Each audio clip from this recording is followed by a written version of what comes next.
For over 2 decades, Wanderlei Silva was a walking nightmare, a fighter so ferocious that even his stare-downs could rattle opponents. From the blood-soaked rings of Pride to the brutal brawls in the UFC, Silva built a legacy on chaos, an icon of violence with a heart full of fury. But in 2025, the man once known as the Axe Murderer is nearly unrecognizable, no longer feared, no longer fighting, and no longer surrounded by the adoration he once commanded. His body is broken, his mind seems scattered, and his life is a haunting reflection of what happens when war never really ends. This is not just a story of retirement. This is the unraveling of a warrior who gave everything to the fight, and now has nothing left to fight for. Wanderlei Silva was once the scariest man in MMA. The tattoos, the stare-downs, the berserker rage inside the ring. It wasn't just a gimmick, it was real. From the early days in Pride to brutal wars in the UFC, Wanderlei didn't just fight, he hunted. With over 50 professional fights, most of them ending in chaos, Silva became a symbol of violence in its purest sporting form.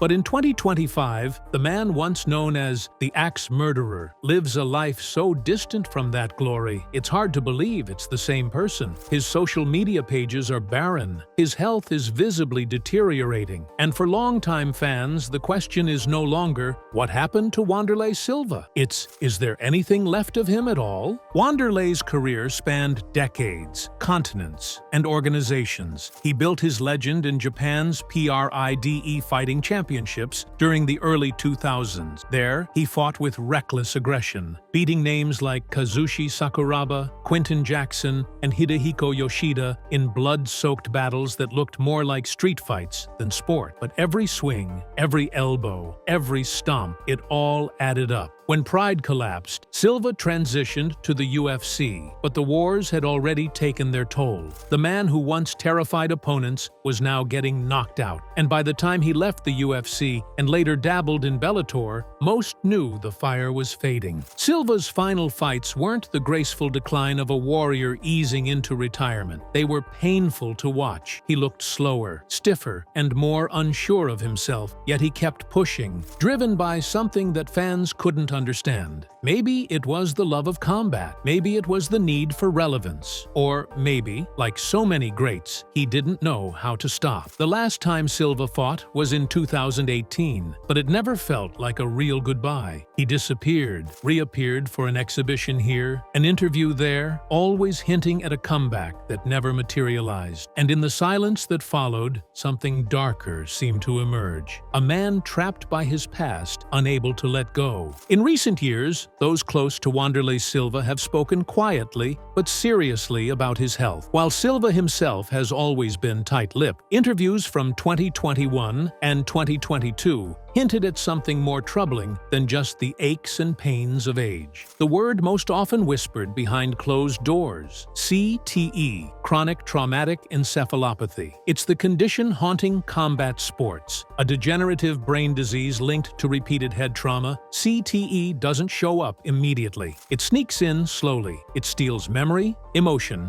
and control. And for Wanderlei Silva, who took and delivered some of the most vicious blows in MMA history, the warning signs have been there for years. Friends report that Wanderlei forgets names now. Entire days go missing. He's been found wandering local streets in Curitiba, Brazil, confused about why he left the house. His once crisp speech is now slurred in interviews. His infamous war cry, once roared with pride, now feels like a sad echo of a man who left everything in the ring. And the scariest part? He's aware of it. In one interview, Silva admitted, "I can't remember parts of my career. Whole fights, gone. It's like someone pressed delete." That level of self-awareness is rare in fighters suffering from brain trauma. It makes his situation more heartbreaking. And it's not just cognitive decline. Silva walks with a noticeable limp now. His posture is permanently hunched from injuries never properly healed. He's had multiple surgeries on his knees, his shoulders, and his back. Pain is a constant, but he refuses to be seen as broken. He still posts old highlights on social media, still smiles when fans ask about his Pride days, but those close to him know the truth. Every movement is a battle. He wakes up in pain. He sleeps in pain.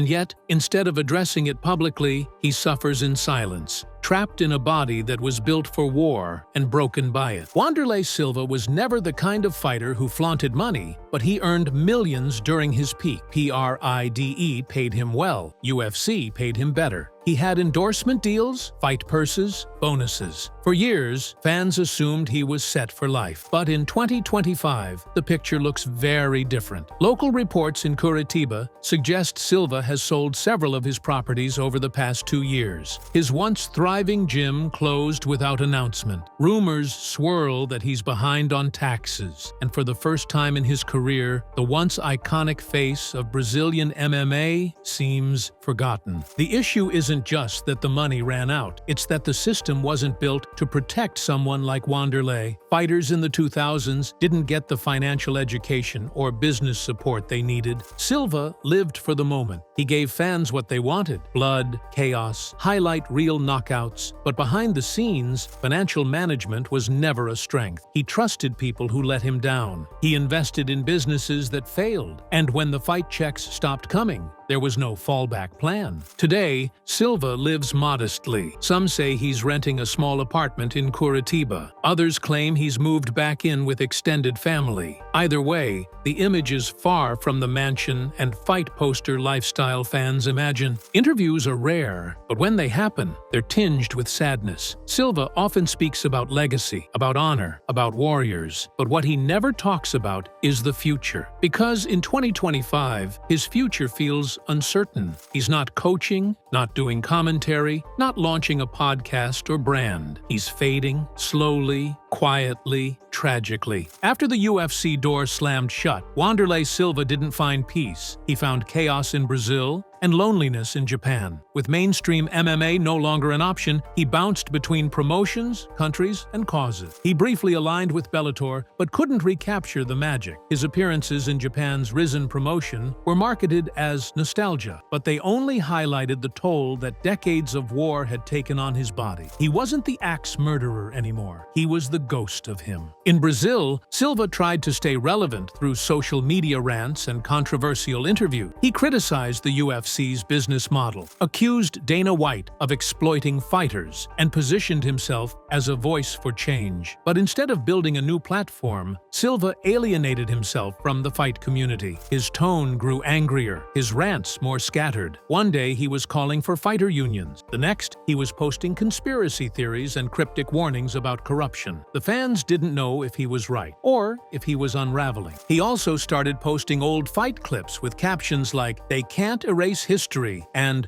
"Real warriors never die." The tone felt less proud and more desperate, a man clinging to a past no one was asking about anymore. Even in interviews, Silva would drift into strange tangents, repeating himself, forgetting timelines, or referencing events that didn't quite add up. Something wasn't right. Then came the silence. For nearly a year, Silva went completely off the radar. No interviews, no appearances, no social media. Fans assumed he was finally enjoying retirement, maybe focusing on his health. But when he re-emerged, the signs were worse. He looked thinner, his voice was weaker, and he seemed lost. The man who once commanded crowds with just his presence now struggled to finish sentences in public. In Japan, where he was once treated like royalty, the reaction was bittersweet. Fans still respected him, but his presence at events felt more ceremonial than legendary. He smiled for photos, bowed politely, and disappeared backstage. No post-fight energy, no fire in his eyes, just a quiet shell of a man who had given everything and received nothing in return. Wanderlei Silva's body may have been built to withstand wars, but even steel bends after enough impact. In 2025, his physical condition is a testament to the long-term consequences of violence. He walks with a slow, uneven gait, his knees permanently damaged from decades of abuse. His back is hunched, his posture stiff, and his hands tremble slightly when idle. He's undergone multiple surgeries on nearly every joint in his body, and yet the most painful wounds aren't visible. They're locked in his mind. Silva has openly discussed memory loss. In 2022, he gave a haunting interview where he confessed that entire fights were missing from his memory. "I watch them on YouTube like it's some someone else," he said. "I remember the roar of the crowd, but not the punches." That statement rattled fans. Wanderlei Silva, once the most violent man in MMA, was losing his identity blow by blow. Symptoms resembling CTE have been apparent. Mood swings, confusion, paranoia. He's lashed out at friends, accused promoters of sabotaging him, and withdrawn from close relationships. Those who know him describe a man living in the past, someone stuck in the rhythm of war even when the arena is empty. He wakes up angry. He paces at night. He reportedly still trains in private, not for a fight, but because he doesn't know what else to do. Medical professionals have quietly urged Silva to seek neurological evaluation, but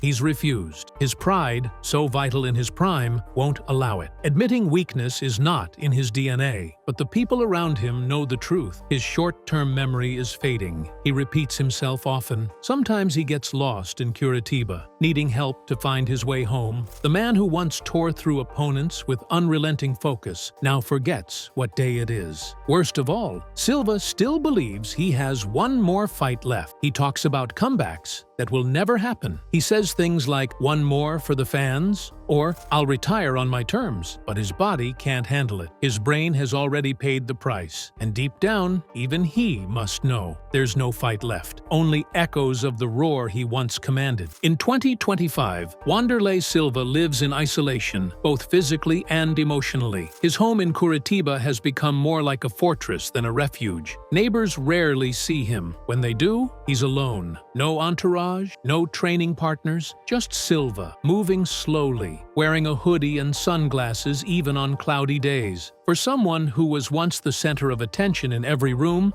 the silence around him is deafening. There's no more gym. His once bustling training facility shut its doors quietly during the pandemic and never reopened. Students stopped coming. Staff moved on. The building is still there, graffiti-stained and abandoned, a metaphor for the legacy he tried to build. Even local MMA fighters, who once idolized him, now whisper that Silva is not the same. And they're right. Friends have stopped calling. Family visits are rare. His son, who used to train by his side, has gone off to college and lives in another city. The bond they once shared, built through shared sweat and sacrifice, has faded. Silva's wife, once his fiercest supporter, is no longer seen in public with him. Some say they're still married. Others claim they're separated. What's clear is that he's mostly alone now. His circle has shrunk to the size of his shadow. Isolation hasn't helped his mental state. Those around him describe him as paranoid, sometimes thinking the UFC is still watching him, still out to ruin his reputation. He rarely answers his phone. He doesn't check emails. When promoters reach out, they're often met with confusion or erratic responses. One Brazilian journalist claimed Silva agreed to an interview, then ghosted him for months, only to respond later with a bizarre string of voice notes that didn't make sense. This is not the life fans imagined for Wanderlei Silva. He was supposed to be a coach, a mentor, a legend in retirement. He had the charisma, the story, the following. But instead of building the next chapter, he retreated into the shadows. And as the years pass, it becomes clearer. The man who once fed off the roar of the crowd now lives in deafening silence, and he may not know how to escape it. Wanderlei Silva's personal life has fractured quietly. Once a proud family man who spoke glowingly of his wife and son in interviews, Silva now finds himself increasingly distant from the people who once grounded him. The bond he had with his son, once captured in training footage, lifting weights together and trading mitts, has dissolved. His son, now in his 20s,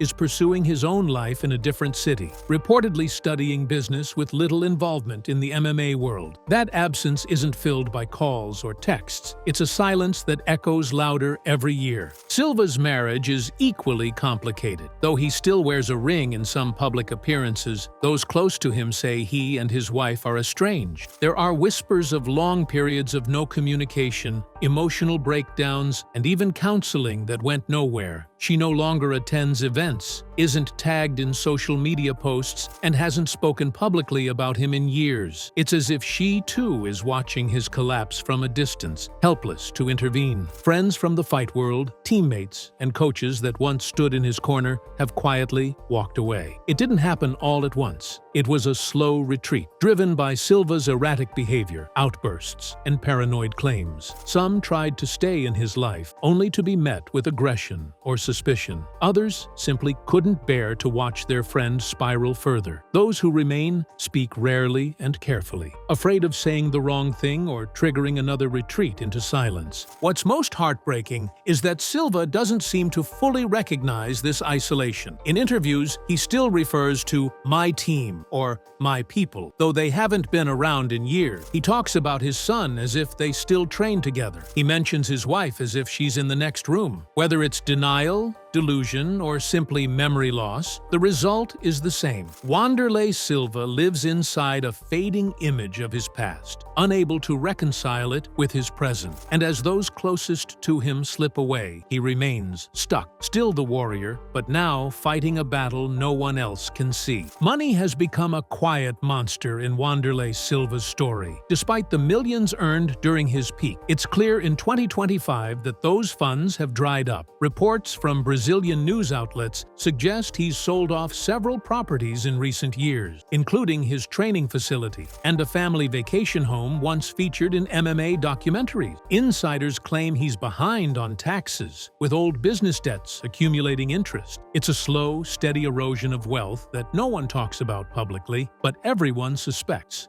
In the age of fighter podcasts, gym franchises, brand deals, and influencer partnerships, Silva has none. He never pivoted, never adapted. While newer fighters built empires on social media clout, Silva stayed rooted in the old-school mentality. Let the fists talk. But when the fights stopped, so did the income, and the world had already moved on to the next viral brawler. Silva, once the face of an era, was now a footnote, unwilling or unable to repackage himself. He tried launching a few ventures, apparel lines, fight seminars, even YouTube, but they fizzled quickly. Fans were either unaware or uninterested. His content lacked consistency, and his sporadic online presence didn't help. Sponsors drifted away, seminar invitations slowed, and by 2023, his name no longer carried the financial weight it once did. Former students reported unpaid stipends. One journalist even suggested Silva borrowed money from an old rival to keep afloat. The man who once earned six figures for a single bout was now stretching every paycheck to survive. The most visible sign of this decline, his appearance. Once proud in tailored suits or flashy walkout gear, Silva now dresses in baggy hoodies and worn sneakers. His hair is usually unkempt. He looks tired, older than his age. And yet, when asked about money, he dodges the topic. Instead, he shifts to legacy. I gave the fans everything, he often says, but legacy doesn't pay the bill. And in 2025, Wanderlei Silva is learning that the hard way. Wanderlei Silva's legacy should have been cemented in gold. He was a titan of pride, a destroyer of men, a pioneer of aggressive, forward pressure fighting that influenced an entire generation. But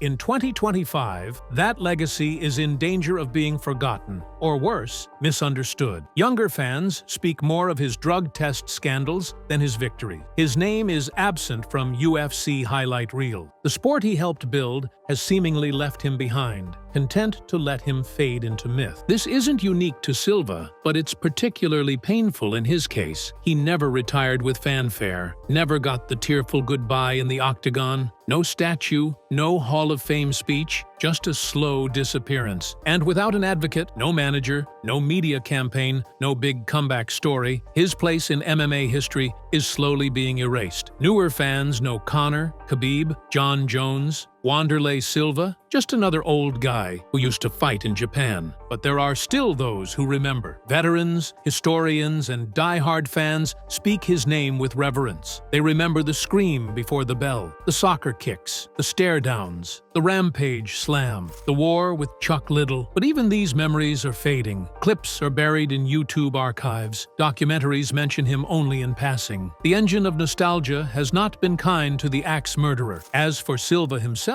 he seems caught in limbo. Part of him wants the recognition, the awards, the closure. But another part, perhaps the bigger part, doesn't know how to ask for it. He appears in interviews with vague smiles and cryptic answers, drifting between pride and pain. "They'll remember me," he said once, "when the real fights return." They'll remember, but the sport has evolved. The rules have changed, and the real fight now is the one inside his mind. In the end, Wanderlei Silva's story is not just about triumph or violence, it's about what happens when the world moves on and the warrior is left behind. His story deserves to be told, but as time marches forward, the question remains, who will tell it before it's too late?